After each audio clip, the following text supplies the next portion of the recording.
I had a good reason to be nervous about starting middle school. When my sister Brenna went to middle school, she turned into someone I didn't recognize. Sure, Brenna looked the same, mostly, but inside she was different. How she talked, what she cared about, even the way she walked into a room changed. Would middle school change me drastically too? I wasn't sure how I felt about that. That being change being drastic. My summer had been drastic enough.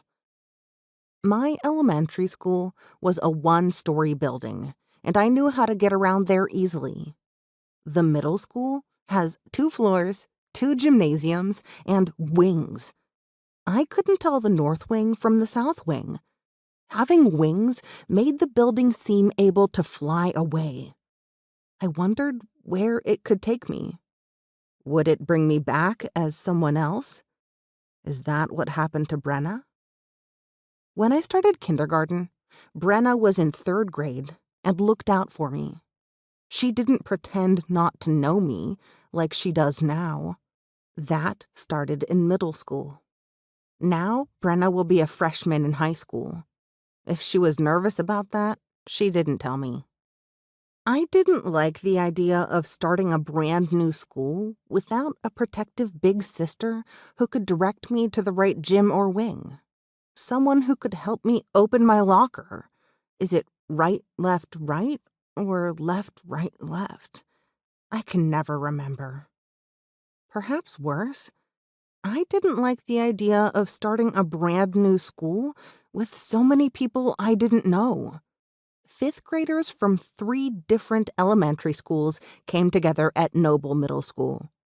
And I didn't get Mr. Larson for homeroom. Brenna said there was only one teacher worth having for homeroom, and he was the one. Instead, I got Mrs. Delgado, who's brand new, a wild card. I had her for language arts, too, which meant I'd be in her room 3 times a day.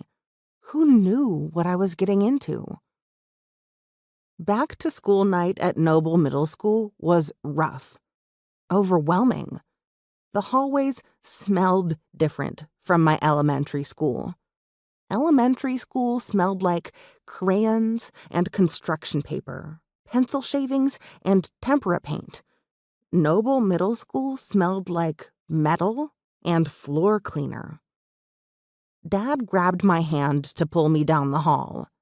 I love my dad a lot, but taking my hand at back to school night? Cringy. I snatched my hand away from his so fast it hit my thigh. Dad whipped his head around, looking confused. I glared at him, and he made a face that looked like it meant something like, "Oops, my bad." We passed Mr. Larson's doorway, where I stood long enough to see Emma and Paige, my friends from 5th grade, embrace in one of those jump-up-and-down hugs.